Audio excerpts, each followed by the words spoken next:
What's good, ladies and gentlemen, people of all ages, and all that good stuff? As you can tell by the title, will race relations get better? And the reason I'm talking about this is I was at the gym today trying to stretch. My back is killing me. And I wound up having a conversation with two white women, ironically, about race relations. I know one of them. She's good people or whatever. And the other one, I didn't know her. I met her today. Ron, what's good? And I've been having this conversation with some coworkers, and this same conversation with my woman about these like race relations in America, and I'm seeing all these videos about the Karen epidemic, right? And ABL just put up a video, Entanglement TV, hilarious. Was had, uh,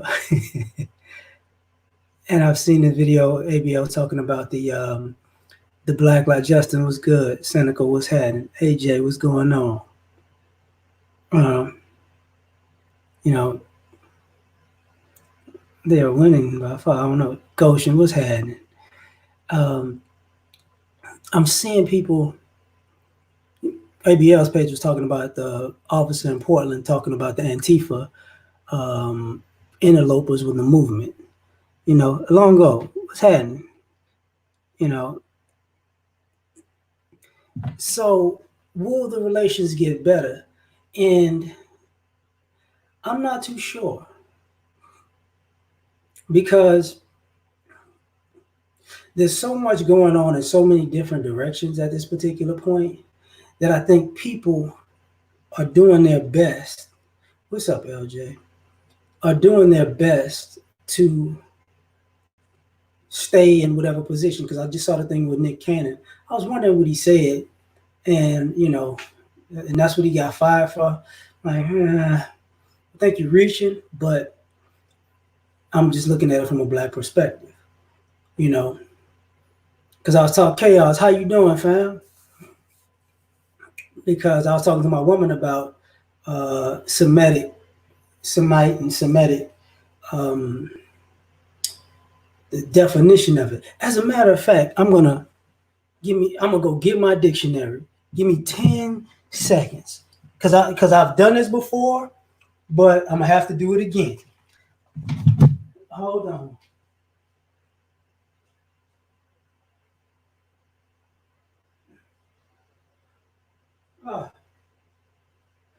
Oh, okay. You know, so Goshen, what's up? Not like David, what's happening? And using black. Yeah, I know. So I'm gonna cut on the camera for 1 second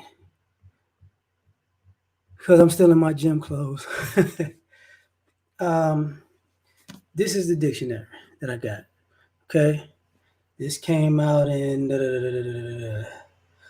no, forgot the doggone year. Could have swore it was on the back of this sucker.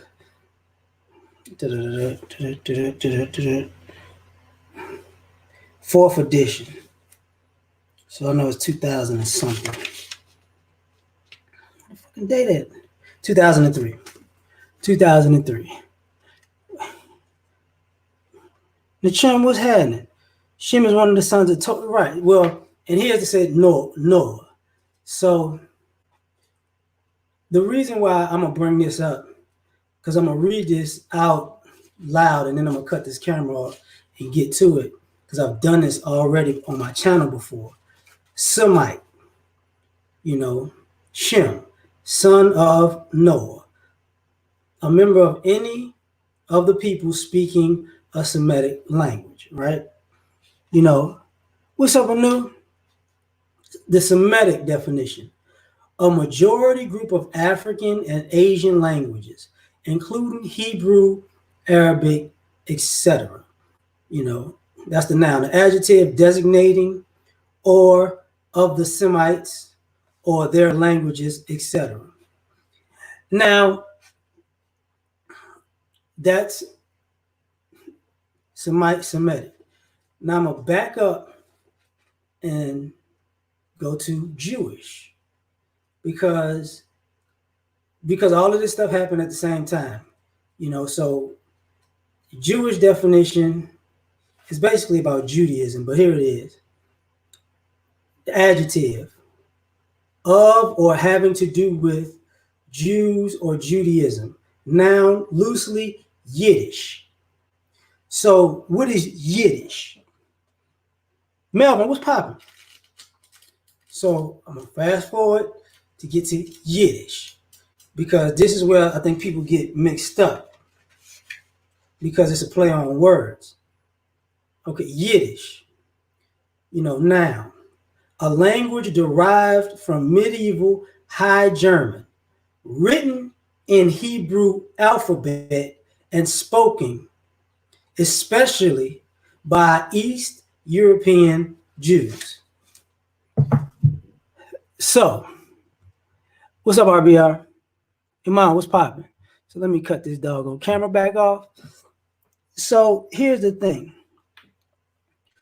Semantics is what that is. If somebody says black is anti-Semitic, you come from, if you're black, you come from an African, language system. We just don't have it in America. That's Semitic. When they say Afro-Asiatic, that's kind of the Middle East is what they're talking about. So I just wanted to get that part out of the way.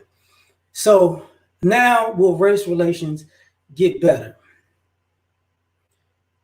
When I was talking to one of the ladies at the gym, she said something interesting. She was like, she was talking to her parents, and her parents was like, they know, it was racist in the 50s and 60s, but it's 2020, and they didn't think it would still be.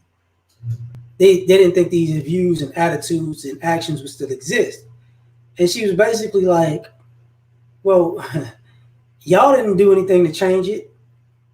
So why would it change? Because I would assume people, forget the 50s and 60s, people in the 70s and 80s did nothing to change the race relations in America.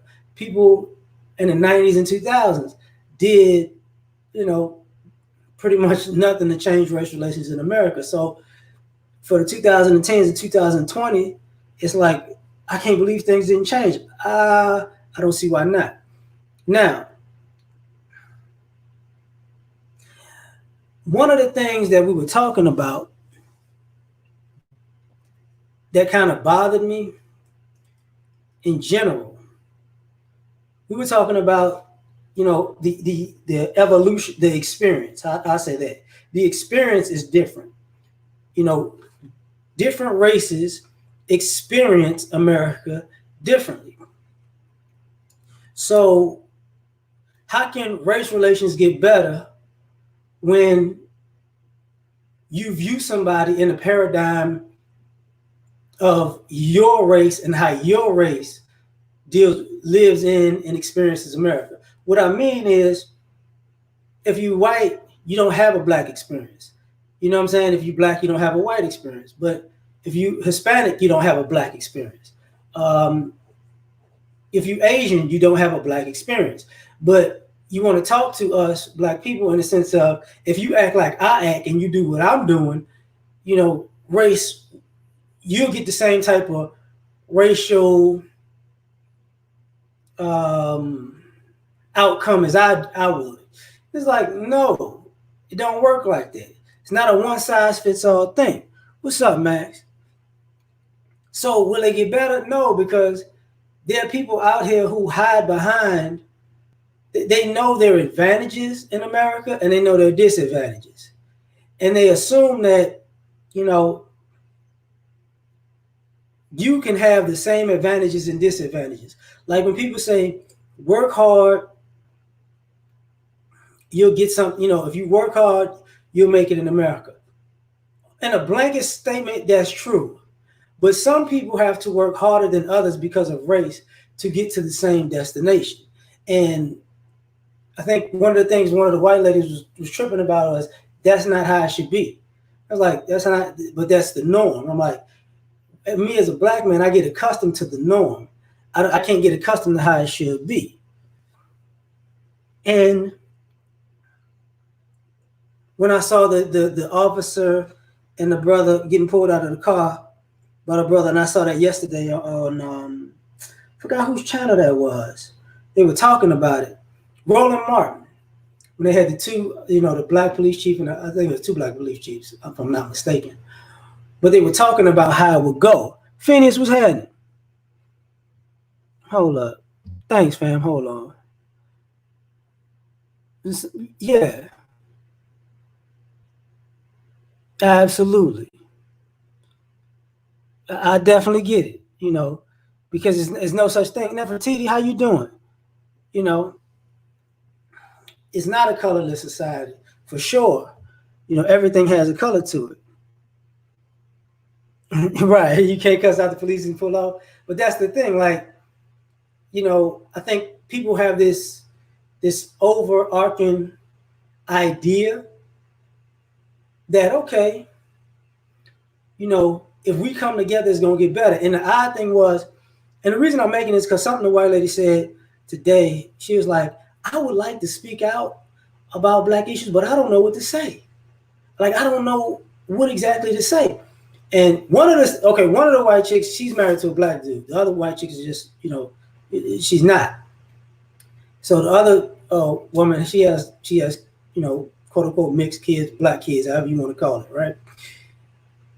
And I was like, to me, you can't say nothing because, it's a double-edged sword. You might speak up, but then again, you might say something that, somebody might take the wrong way because the race relations can't get better because there is no trust there. People, there is no trust. Like Phineas was saying, there is no respect amongst the races because there is no trust there.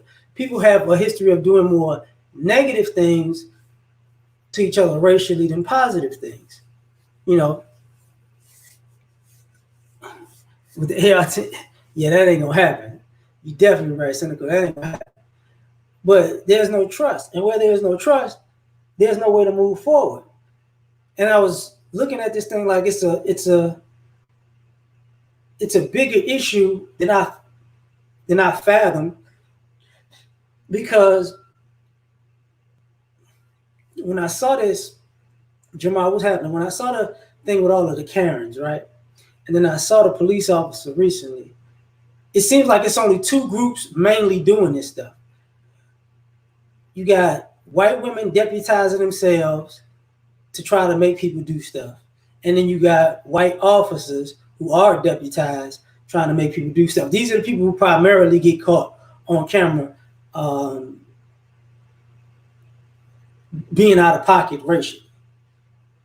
And one of the things I thought about was these two groups of people rather, can do no wrong. Now, I'm going to say something that's going to seem off topic, but I was going to talk about this anyways. Porch pirates. And if anybody doesn't know what a porch pirate is, it's the people who come to your house. If they drop off if you get a delivery, a package delivered to your house, these are the people who steal your packages and drive off. Now, I was talking to my woman about this, and I was looking it up. Porch pirates, from most of the stuff I've seen, are predominantly white people. Now, why I'm talking about this with race relations is this. People say they need to protect their home.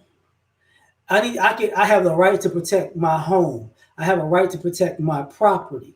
But when it comes to race and race relations, you have a group of people who are quote unquote porch pirates, predominantly, who can go to your house, up to your door, and steal stuff. This is the idea that goes left to me, because this is one of the reasons why a lot of people have that Ring doorbell to film everything going on in front of their house, because people steal from their house. And what I'm realizing is, if you got a porch pirate, the same type of person that can steal a package from your front door is the same type of person that'll break into your house. But because they're not black predominantly, you're not gonna shoot them. Same thing I saw when I was looking at the advice shows. What is it, African diaspora now? He was showing another white lady pull a gun on a sister in the truck with her kids, and I was thinking to myself, the white dude was like, "Just drive off," and I'm like, "Wait a minute.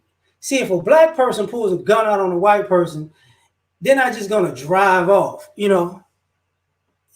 Right. That's what I'm talking about, Goshen. You know, exactly. If you now black, you're gonna get shot for trespassing, hopping on people's property, stealing. But since you're white, you don't get shot. You're not gonna get shot. Yeah, cynical, no consequences.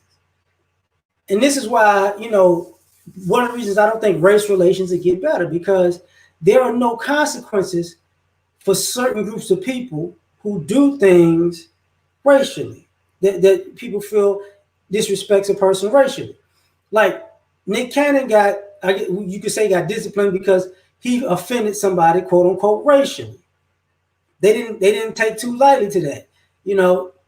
Whether we think whether it's overboard or overkill or not, what I do know is this: somebody felt some type of way, and he got reprimanded for it.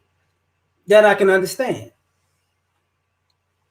That I can definitely understand. He said, "I'm not checking first."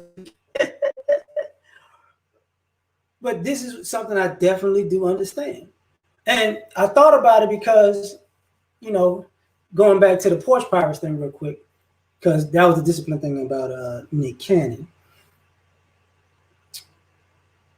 If like the Trayvon Martin thing could actually legally happen with a porch pirate. Somebody come up to your door, try to take something of yours, and then you just blast them. And depending on the race of that person, if you blasted a white person, they'll say it's overkill. You shouldn't have did. They just came. They were just stealing your packages. This is not that serious. But if it's a black person, you blasted them. They say, you know what? You should have stayed off of those people's property. That's what you get. You're a criminal. You're a thief. You're no different from a person who will break into the house. So things like this make me go, like make me Arsenio Hall, make you go, So how will race relations get better if things like this are always prevalent, are always happening? And my thing about it is they won't get better, to be perfectly honest, because people are tripping about consequences. Like I got a friend of mine who's, we've been friends for years. I said it before. He's kind of like a redneck, and I don't even know if he considers himself a redneck, but he's got the country twang and all that because he's from the South, just like me. So we were talking about this because he called me about the Black Lives Matter thing, and he said, "Well, I don't understand, if you commit a crime, you should go to jail. What's the big deal with that?" I was like, "Ain't no big deal with that. The big deal is that if me and you commit the same crime, if me and you stole a car, you're going to get 2 years, I'm going to get 20. That's the big deal." Thanks, RBI. Hold up, fam. The truth should be, yeah, I get it. I definitely get it. I definitely get it. It should be, but this is the truth. We killed the black guy wrongly, but he said, now that, and ironically, criminalization is not, it is the big, it definitely is. It definitely is. So this goes a little bit further, because one of the things that one of the ladies said was, one of the white ladies said, she said, I got black sons, and I tell my black sons, don't date white chicks. Because if they father catch you with their daughter, they gonna make their daughter say you raped him. You know.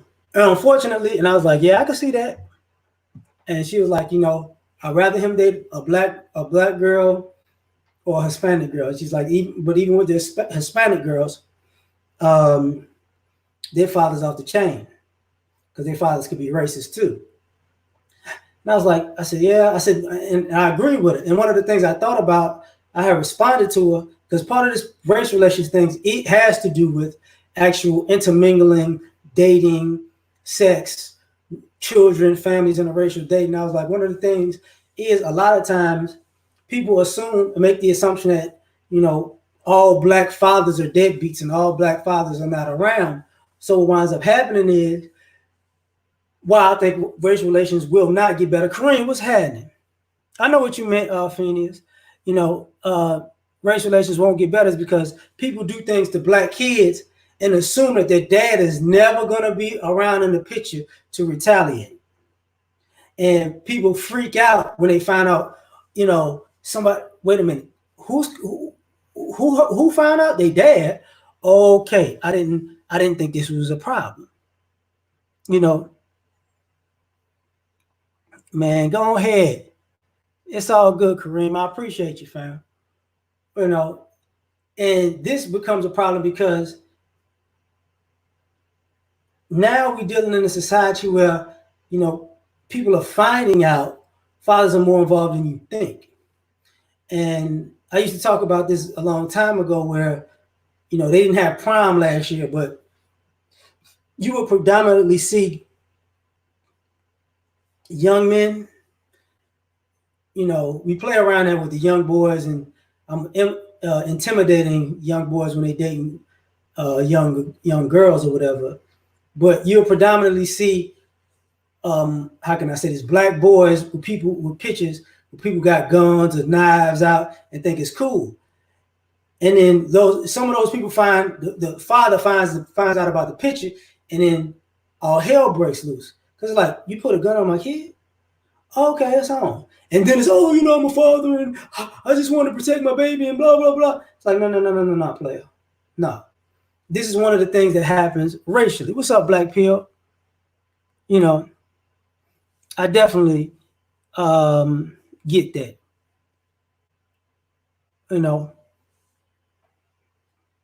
I definitely get that, Black Pill. I definitely. So now we at a place where, it's in the dating thing because the woman was talking about, she said her and her husband get pulled over a lot. For what? She's white, he's black. Is he doing something to you? Is he touching you? What does he do to you? What did he, that type of thing happens all the time. And the irony of it is why, it's funny is because, I don't really hear, I hear black women say they have issues with black men when they interracially date, but I don't hear, and maybe I'm not looking for it, and y'all let me know if I'm wrong, I don't hear white men saying that they have issues with black men when they interracially date. I don't hear the same vitriol. I don't hear the same experience like, oh man, I was with this black chick and these black dudes pulled up on me, was like, blah, blah, blah. Or they initially just got at me. That's not what I hear. And like I said, this is race relations. They can have four. Yeah, exactly, Max. Indigenous was popping. It was never supposed to happen anyway. I definitely get that. But, let me spread this also out. Like when I talked recently about the Native Americans getting wound up owning close to half of Oklahoma, people were tripping about that. When I first saw it and I was reading the comment section, there were people who were upset that Native Americans own over half of Oklahoma. And what are they going to do to the people that were there? The people that are there work for that land and they own that land and they did this for years and blah, blah, blah. You're just going to kick them out? And I was thinking to myself, this sounds just like South Africa. When the people in South Africa was like, this is my land and you can't kick me off and this is my farm and my family's farm. So you mean to tell me you can't get kicked off of something you stole, but by the people you stole it from, but you could benefit, but you can kick the people off of the land that you stole it from? That's complete hypocrisy to me. What's up, Sam? So will race relations get better? I don't think so. Because it's like, you know, I can do something to you, you can't do something to me. And this is how race is going to play out. I was like, man, look, it's not the same. I didn't mean to say it's not the same, but I mean to say it's got to be the same for everybody. That's what I meant to say. Taking that somewhere else. The woman, one of the women was confused. I was like, as the older, I said, as a black man, the older I get, the less I have to deal with racism in the sense of person to person. You know what I'm saying? Sam, what's happening? I was like, but who gets it the most, in my opinion? Starlet, thanks, fam. You know, who gets it the most, in my opinion, would be kids, because teachers are your first, you know, your introduction to racism. School is your first introduction to racism. You know, why I don't say the students, because what winds up happening, and that's why I said, you know, when race relations get better, because school will have to get better for race relations to get better. You know what I mean? It's a casino. School will have to get better. And because the kids are going to be kids, the kids are going to bully kids, talk crazy to kids, tease kids, whatever. But what winds up happening in schools is the teachers enable racism, because if a student calls another student a racial slur, a student bullies another student because of race, a student, you know, tries to pick a fight with another student because of race, and that student responds and fights, who's normally going to get in trouble is the student who's responding to being antagonized racially. So if you call you know, a kid the N word, you know what I'm saying? Guess what's gonna happen? You know, and that kid punches you. The kid that punched the person who called him out of their name is gonna get in trouble. You know, but if I flip this around and just take white and black out of it, if a Hispanic, you know, if an Asian kid called a Hispanic kid a racial name and a Hispanic kid punched the Asian kid, guess what? The Hispanic kid gonna get in trouble. You know, Asian will be the model minority type of thing. Like, and you know, people could say whatever they want to you. You shouldn't respond like that. You know, you shouldn't have the self-respect to clock a person for disrespecting you, which means you enable a person who disrespects a person verbally, which is ironic, you know, as far as race relations go, because all of a sudden, if you take race out of it, you can be verbally abused from, you know, gender to gender, but you can't be verbally abused from race to race.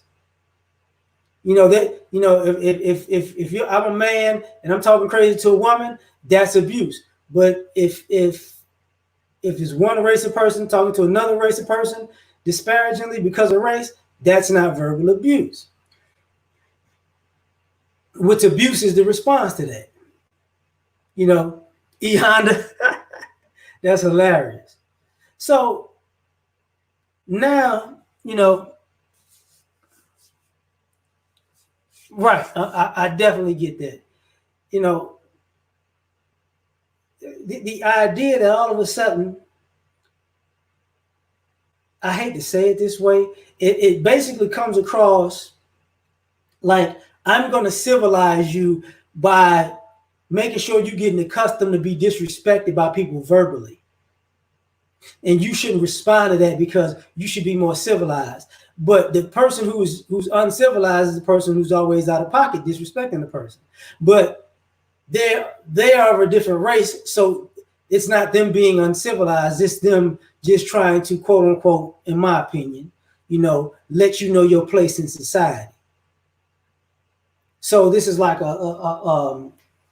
is a Pavlov of Maslow's experiment where you're supposed to have a certain reaction to this type of interactions.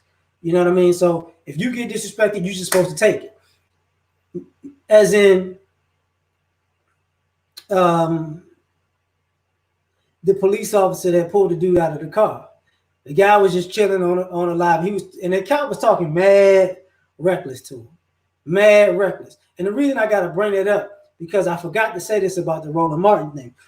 One of the police chiefs was like, "Well, you should handle that in court. If that cop, look, if a cop pulls you over and wants to illegally search your car, let them do that, and then you fight that in court." And in my mind, I'm like, so you basically said if a police, and you're a police chief, if the police illegally search your car, you're going to go fight that in the court that is in favor of the police and get what? Because that means that officer could illegally search your car and still get paid and still keep a job and still go to work and still get the backing of the judge, of the police chief, of the union, of the other officers. What's going to happen? You just wrote a complaint, right? That's it. So that illegal search can keep going on over and over and over and over again. So even if you, quote unquote, win in court, what did you win? Nothing. What is a moral victory? That somebody disrespected you and they get to ride around and disrespect other people? Like, it doesn't make any sense. He said, so the thing about that is like, now getting, partially to what ABL was talking about, and I had talked about this, about the protest interlopers. What I find funny about race relation, because this has to do with that whole idea of liberals and conservatives, and the liberals are of no help to black people or whatever. And I get what people are saying, but what I don't get is if you find out that there are non-black people at these quote unquote Black Lives Matter rallies and protests who are causing confusion and who are committing crimes and who are burning down businesses and police stations, but when you catch them, you put them on TV like, okay, this is who did it, but you don't really prosecute them to the fullest extent of the law, the same way you don't prosecute the officers who cause some of these problems to the fullest extent of the law. So basically, they're going to get a slap on the wrist because they're not black doing this stuff at a Black Lives Matter protest. Right. He Black, what's going on? They would never get better. This is the problem. Yeah, I remember that. Sam. They still consider Islam like that, though. It's just covert. It's not overt. But this is one of the problems. Like, okay, how can race relations get better when you got people who you think are on your side? What's up, Mike? These are the people on my side, and these are the people who are making it worse. And then the people who I feel like are not on my side. What's up, Kayla? The people who I feel are not on my side, I know they're not on my side, and they're not going to get any problems. Because the flip side about all these protests is still the KKK is going to have a protest at some point, and the police are going to protect them. This happens every year, multiple times a year.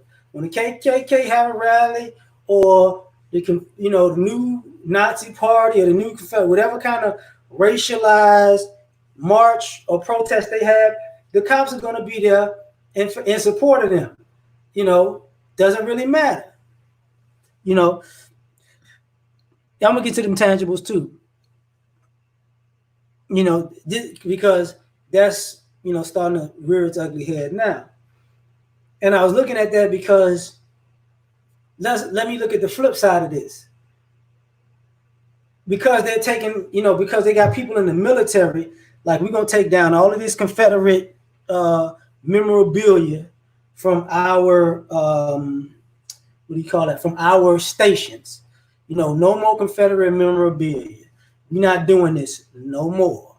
Now you got people who are in the military who are white and who may be from the South or may not be from the South, who pushed the Confederate, rebel, they were Americans type of rhetoric. Now you go into you gotta be this gotta be your battle buddy. This might have to be your battle buddy rather. Now you got these people upset because you taking down my flag. You got, and which is literally problematic because you do have people in the military who have Confederate and even Nazi or neo-Nazi flags and memorabilia, in the military. So they're double-minded as is, but they would like to consider themselves patriots or whatever. So those people are going to be upset. The people in Mississippi are going to be upset. The irony, I don't think people realize this, Mississippi is probably one of, if not the poorest state in America. And Mississippi used to have the most millionaires per capita because of slavery.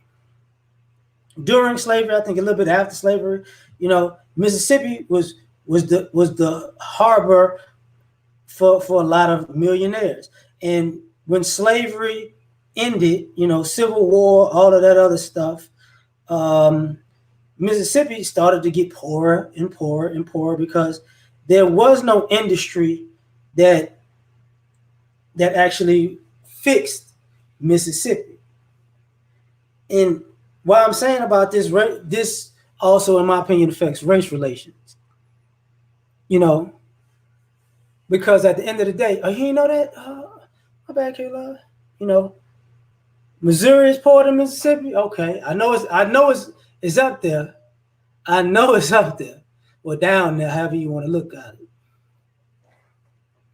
But one of the things I had to think about was, the North had industries after the Civil War. When people think about the Great Migration of blacks, it was North because they of the same factory models, cars, textiles, and stuff like that. The South ran out of, you don't know the South for industry outside of slavery. Now there's certain places, I know Carolina is like, I think it's North Carolina. It's like a hub for furniture. So that's one place. You still got a few, like, if I don't even know if people realize this. AMG is Alabama Motor Group or Alabama Motorsports Group. And if y'all don't know what I'm talking about, AMG, the Mercedes-Benz AMG, the A stands for Alabama.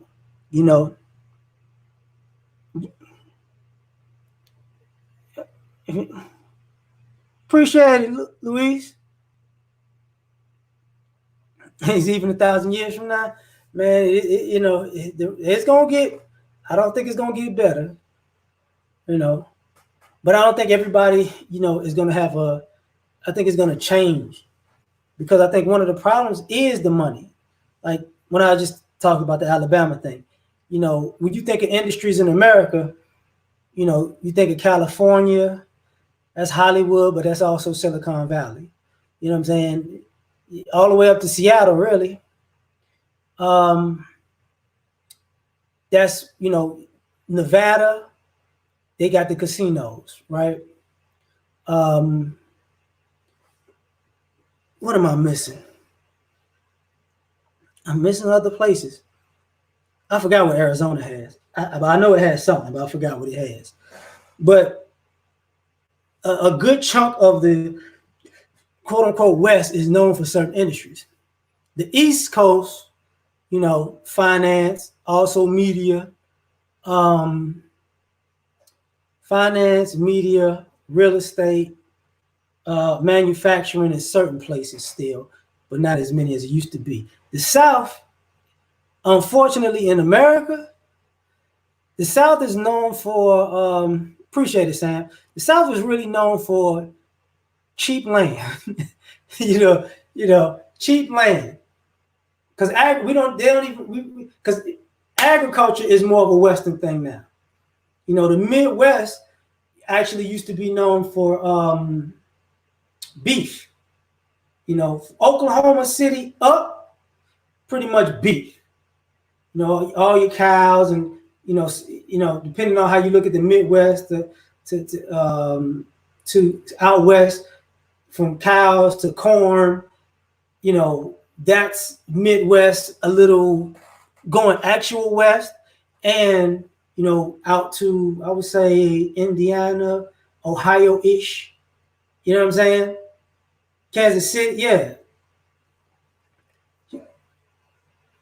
Yeah, exactly. The meat packing, yeah, that's Chicago thing. But Oklahoma up, Oklahoma City up, however you want to call it, it was just meat.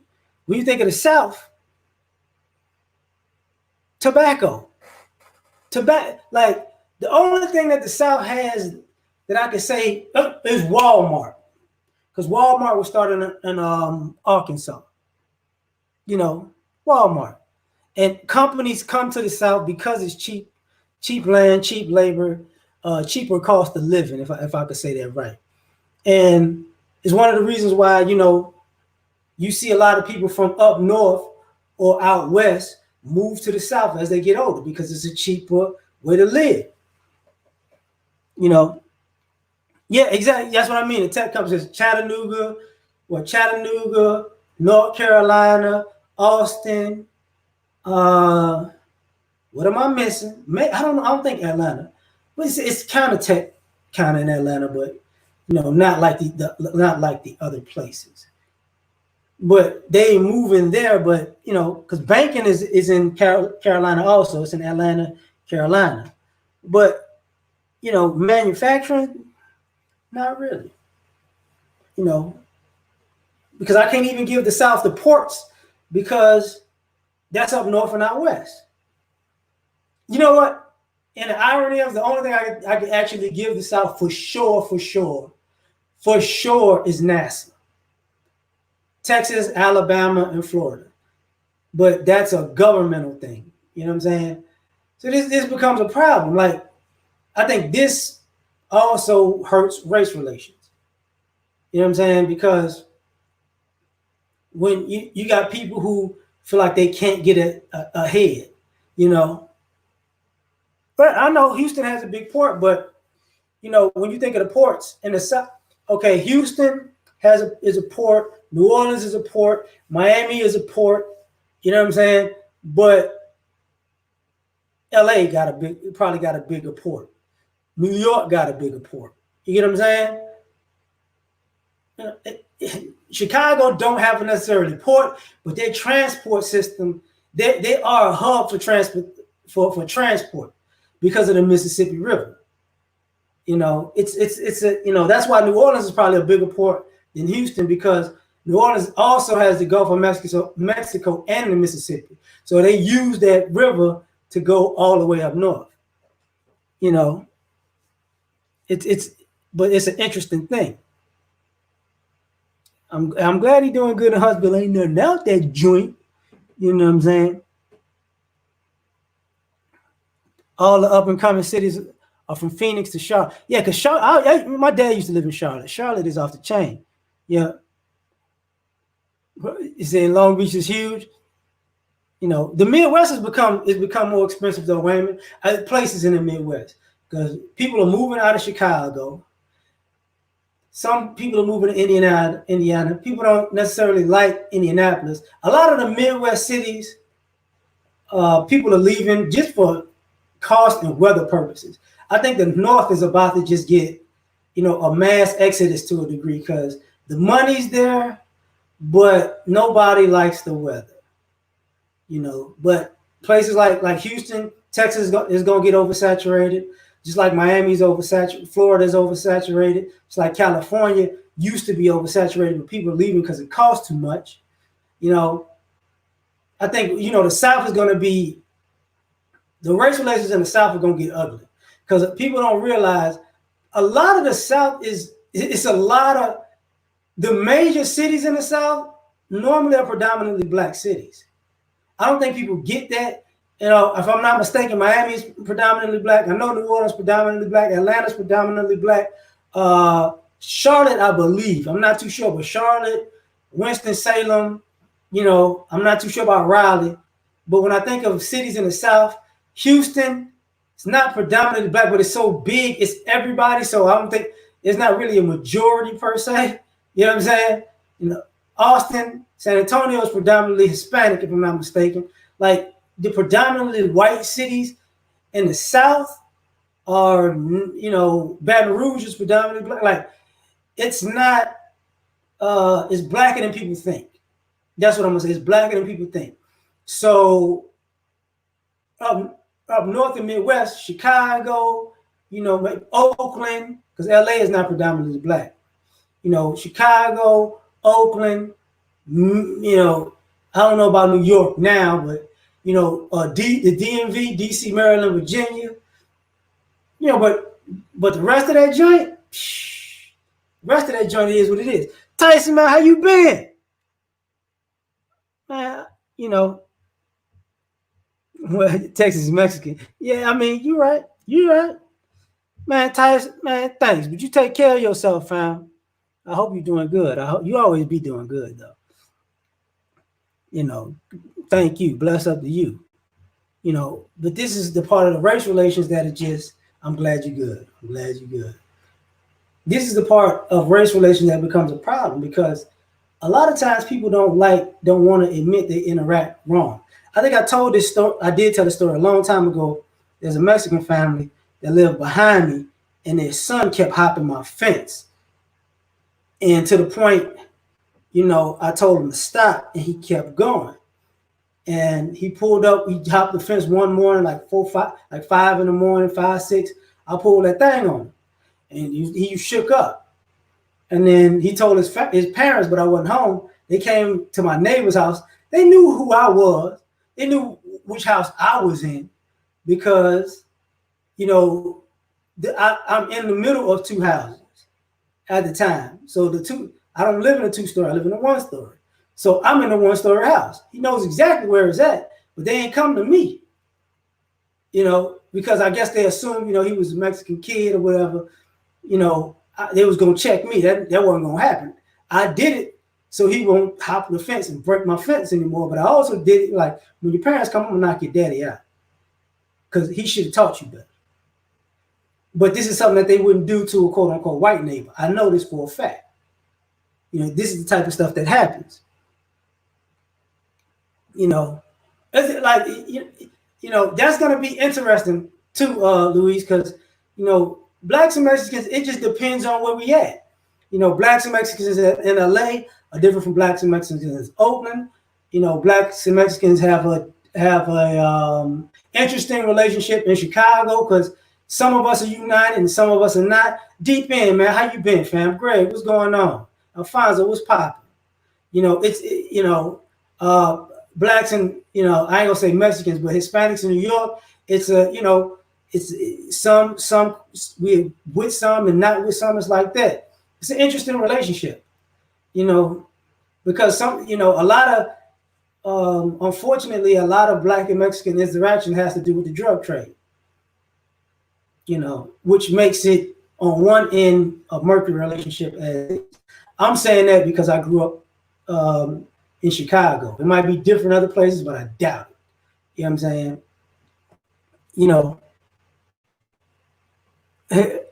Is it?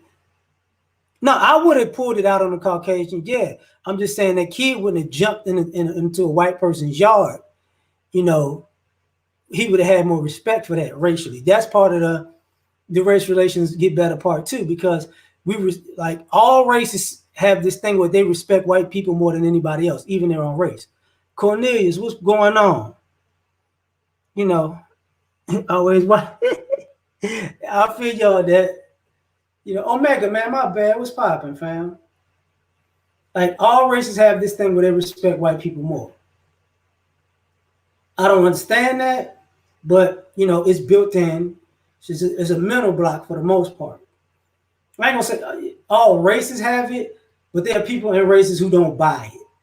The people, look, man, I don't want to hear all that, you know. So that's what goes on, you know. And we're gonna figure, is it gonna get better? I don't think so. I don't think it's gonna get better for a while, you know. Is history repeating itself? I feel that. BGS will know more about that than I do.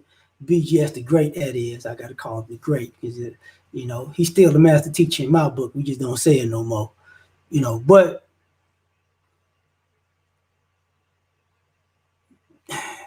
this country it's gonna take a wide turn. A wide turn. Sometimes it'll be for the better. Sometimes it'll be for the worse. But the relations getting better. I don't know, because the consequences are not standard. If the consequences become standard, I think the relations get better.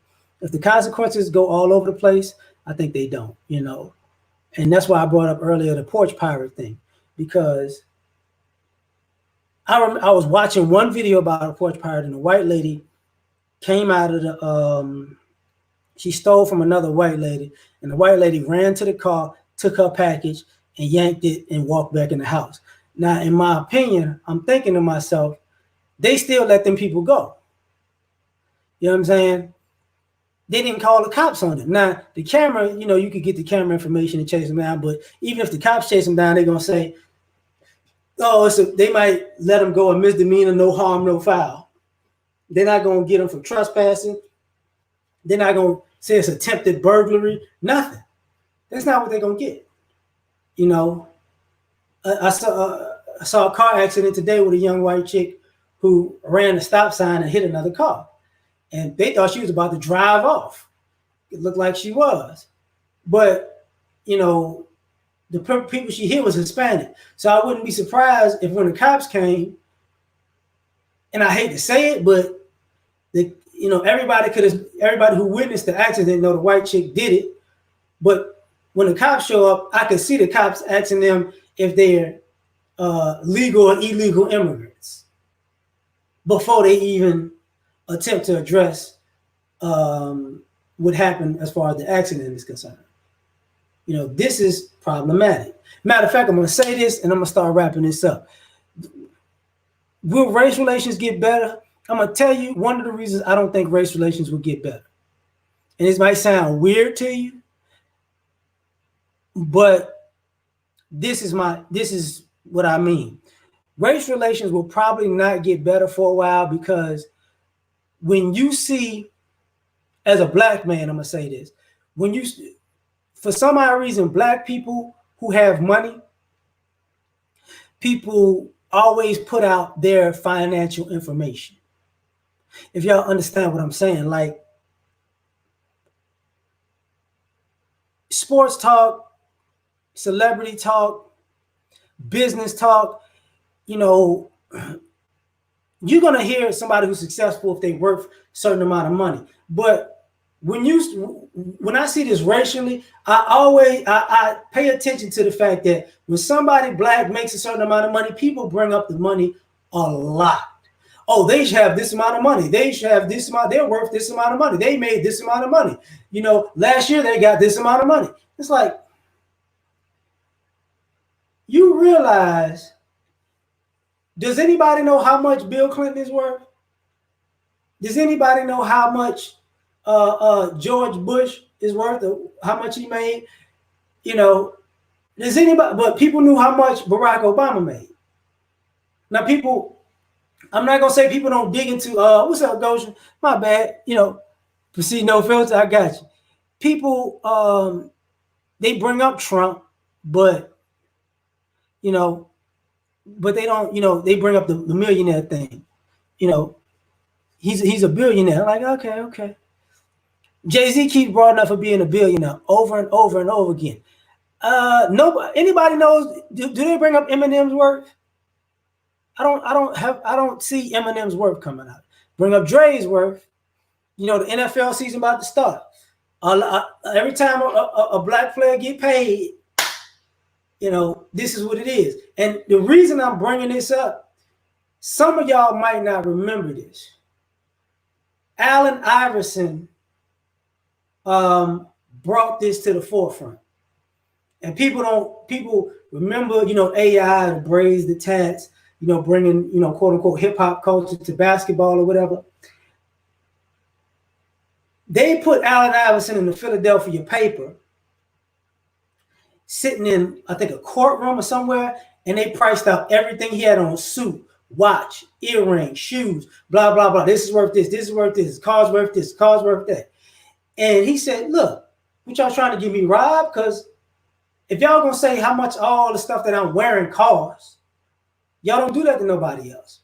And then what wound up happening after that was people started paying attention to EA Sports and the game, not the game, but EA Sports, but Madden and basketball. And if y'all remember, and it's still to this day, they put the contracts and how much people are making.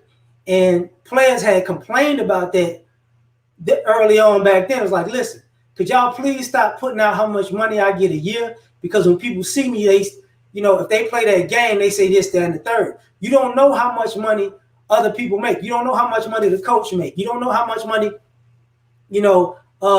certain other people in entertainment make a year. You don't necessarily, what about the cast from the Avengers? How much do they make? People know about, I would say, people assume they know about Robert Downey Jr., but people know about Chadwick Boseman. But everybody in between that, you don't know what Mark Ruffalo make. You don't know what Hemsworth make. You don't know none of that.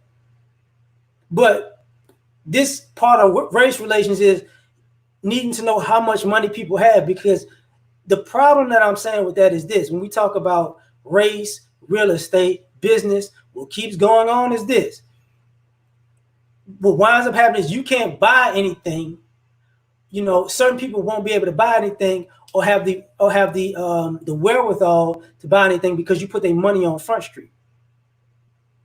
You put their money on Front Street. So so you're gonna price certain people out of market. Other people have the anonymity to just do business in the shadows without problems. When you think about groups coming together and the people coming together, this becomes an issue because other groups can come together and just put their money up and buy stuff. We can't do that like that, and that gets into the race relations, because when we put money up, it's a problem. Where'd you get the money? Who'd you get the money from? Is the money real? Is the money legal? Blah, blah, blah, blah, blah, blah, blah. What bank? Double, triple cost. It's these shenanigans that get in the way. You get back to work, K-Love. I'm about to get out of here too. So he's moving towards a permanent underclass. You've been an underclass since we started, but I definitely get you. But y'all have a good day. I'll catch y'all later. I think me and O'Shea might go live. So, peace to you. Man, my bad. Phoenix, thanks, fam. Yeah. Exactly. And that's the problem right there, putting other people on a pedestal. They don't get along, but they're able to, but they don't put race in the way, But peace out to y'all. Take care, y'all.